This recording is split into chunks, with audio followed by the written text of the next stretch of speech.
పంతం మాత్రం మోశారు, పరులంటూ ఎవరు లేరు, అయినా అంతా పగవారు.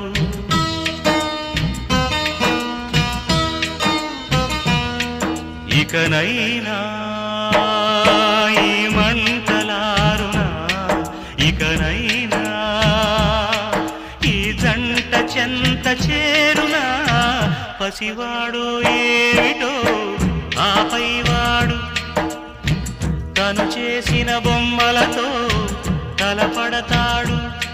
వేధించే పంతాలు ఏమిటో వేటాడే ఈ ఆట కంతు ఎక్కడో, పసివాడు ఏమిటో ఆపైవాడు తను చేసిన బొమ్మలతో తలపడతాడు.